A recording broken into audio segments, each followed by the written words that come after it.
천안 도심에 멧돼지 4마리가 출몰해 2마리는 포획되고 2마리는 달아났습니다. 천안시는 오늘 아침 8시쯤 동남구 청당동과 대흥동 일대에 멧돼지 4마리가 나타났다는 신고를 받고 출동한 결과 2마리는 시민 차량과 경찰차에 각각 충돌해 포획됐고 2마리는 달아났다고 밝혔습니다. 천안시는 인근 주민들에게 외출을 자제하고 안전에 유의해달라는 재난 문자를 발송하고 달아난 멧돼지를 포획하기 위해 수색을 벌이고 있습니다. 김태흠 충남지사가 비상대책위원회 체제 전환에 착수한 국민의힘을 향해 이른 시일 안에 당 간판을 내리고 재창당해야 한다고 촉구했습니다. 김 지사는 자신의 사회관계망에 올린 글에서 현재 국민의힘은 존망의 위기로 비대위 구성을 놓고 한가하게 여유 부릴 때가 아니며 재집권보다는 국민의 신뢰를 회복하기 위한 노력이 우선이라며 이같이 밝혔습니다. 충청남도가 수질 악화가 심각한 부나무와 당진의 성문 국가산업단지 유수지를 정부의 연안 담수호 생태복원 사업의 우선 시범사업 대상지로 제안하기로 했습니다. 충청남도는 연안 담수호의 생태복원 연구 용역을 실시한 충남연구원이 제안한 5곳 가운데 사업의 시급성과 활용도 등을 따져 부나무 등 2곳을 정부에 제안하기로 했다고 밝혔습니다. 대전시가 겨울철을 맞아 지역 산림휴양림을 새 단장해 운영에 들어갑니다. 만인산 자연휴양림에는 동화 속 요정의 집처럼 트리하우스를 꾸몄고 상소동 산림욕장에는 얼음동산을 조성해 가족 단위 방문객들이 즐길 수 있도록 했습니다. 이 밖에 대전 유성의 대전국립숲채원, 장태산 자연휴양림 숲속의 집 등에서도 겨울숲을 즐길 수 있는 다양한 프로그램이 운영됩니다. 보좌관을 성추행한 혐의로 재판에 넘겨진 박완주 전 의원이 1심에서 실형을 선고받고 법정 구속됐습니다. 서울 남부지방법원은 박 전 의원에게 강제추행과 명예훼손 혐의가 인정된다며 징역 1년을 선고한 뒤 법정 구속했습니다. 박 전 의원은 2021년 12월 서울의 한 노래주점에서 당시 보좌관이었던 A씨를 강제추행한 혐의 등으로 기소됐습니다. 박 전 의원은 선고 직후 항소하겠다고 밝혔습니다. 공직선거법 위반 혐의로 기소된 박상돈 천안시장에게 검찰이 파기환송심에서도 당선 무효형을 구형했습니다.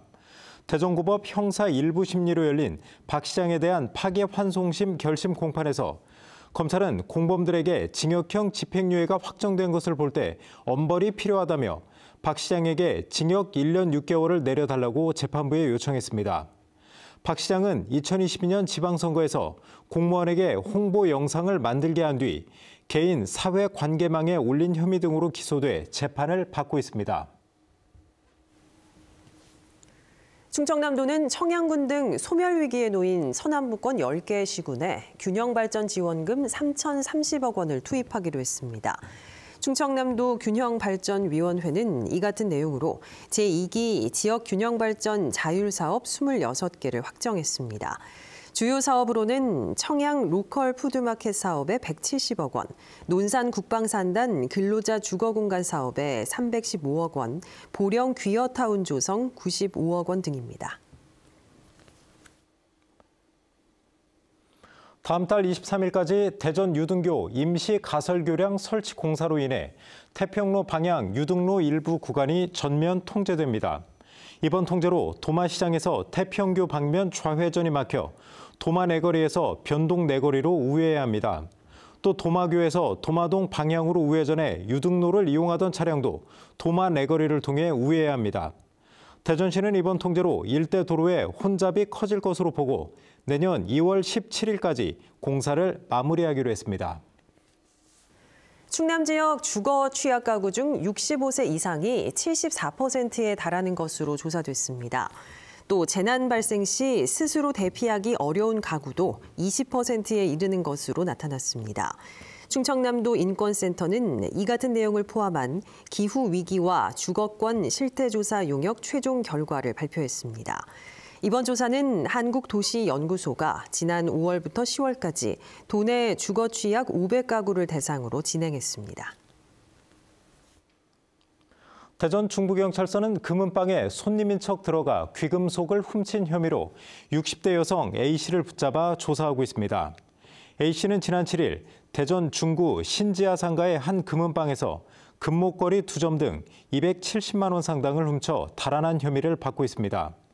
A씨는 넉 달 전에도 대전역 인근 상가에서 60만 원 상당의 금귀걸이 한 쌍을 훔친 혐의도 받고 있습니다. 대덕연구개발특군의 건축 밀도 규제 완화 등의 내용을 담은 대전시 도시계획조례 개정조례안이 오는 27일 공포 시행됩니다.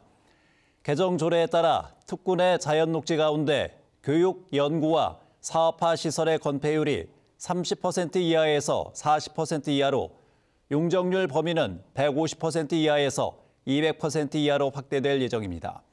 또 용도지역상 보전녹지지역 등에 설치할 수 있는 학교 건축물의 허용 범위를 졸업 시 동등학력이 인정되는 학교까지 확대됩니다.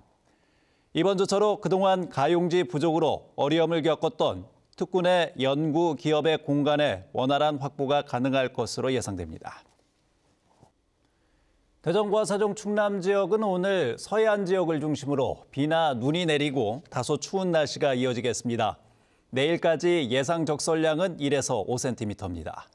아침 최저 기온은 계룡 영하 7.4도, 청양 영하 6도, 대전 영하 3.3도 등 영하 8도에서 영하 2도 분포를 보였고, 낮 최고 기온은 영상 4도에서 7도로 어제보다 1, 2도가량 오르겠습니다.